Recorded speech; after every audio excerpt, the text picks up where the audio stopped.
Hey guys, Louis Cuevas here with Remax Cross Country and the Greater Lewisville Association of Realtors Technology Committee. Today I wanted to talk to you about a problem in our industry, which is wire fraud. Now, it's a growing problem, it's becoming more prevalent, and they are specifically targeting real estate agents. I hope in this video to show you what the problem is, how it works, also some of the things I would suggest you do to prevent this from happening to you. So let's get started.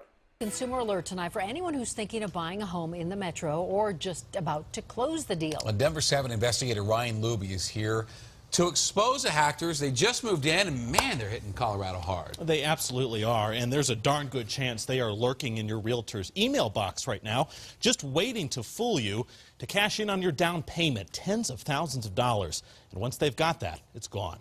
So these are the parties that are involved in a transaction. You've got the title company, mortgage buyers, and sellers. Now, what ends up happening is the mortgage company, who has lots of money, sends it to the title company at one point or another. That transaction is usually via wire, and it's pretty secure because of the policies they have in place. Now, at some point, the buyer will need to send money to the title company as well, sometimes via wire. Then at some point, the seller will also be receiving proceeds, again, sometimes via wire. These are large amounts. Now let's take a look at the security budget for these different companies. As you know, title companies and mortgage companies have a much bigger budget than a real estate agent. They put a lot of resources into that. Now an agent would have a small budget. Why? Because they're usually a one-man band. So for that reason, they're considered one of the weakest links.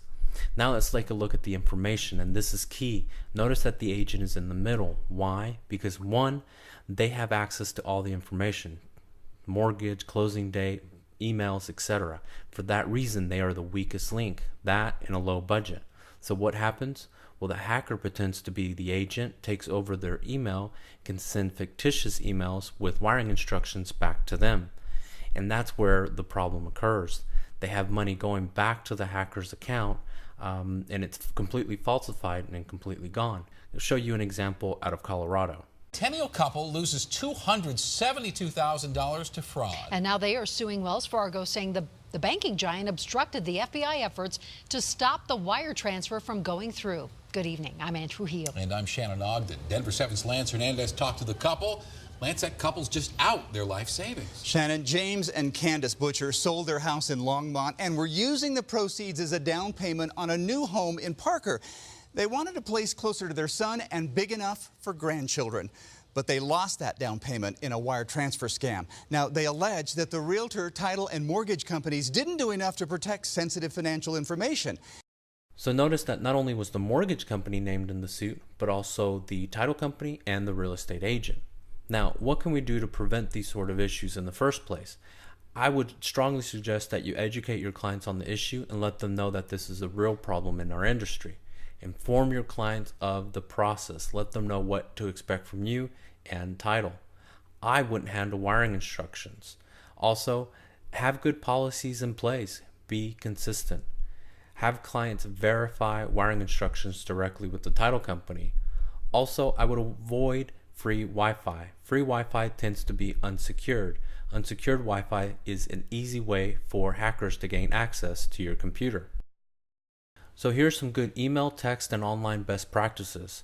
In regards to your email, keep your inbox empty. Delete emails as much as you can. Don't use it as a storage bin because, again, remember, hackers want information, and the more emails you have, the more information they can have access to. Don't click suspicious links. I see this not only online and email, but now on text messages. If you don't recognize it, just delete it. Use strong passwords and change those passwords on a regular basis. Next, on your email, check your sent folder. You could easily be able to tell an email that maybe you didn't send and be able to tell that you've been compromised. Last but not least is don't share computers with coworkers or bring it home for your kids to use your computer. What I mean by that is if they get on, they could easily compromise your computer, and then you could have an issue. Another good idea is to have antivirus software on your computer. Now you want to run this on a regular basis and update it. Now I do want to make you aware that there is an antivirus software that recently has been compromised. So here's a clip from a recent Senate Intelligence Committee speaking specifically about this product. People know this. Kaspersky Lab software is used by not hundreds of thousands, millions of Americans To each of our witnesses, I would just ask, would any of you be comfortable with the Kaspersky Lab software on your computers? A resounding no for me. No. No, Senator. No, sir. No, Senator. No, sir. So as you can see, that's a lot of information, but it's very important information because it's a problem that's only getting worse, and they're targeting real estate agents on a regular basis. I think as professionals, it is very important that we are aware of this problem and that we have steps in place to prevent this. So I hope you learned a thing or two. If you have any questions or comments, you're more than welcome to give me a call. Again, this is Lewis with Remax Cross Country and the Greater Lewisville Association of Realtors Technology Committee. Thank you so much.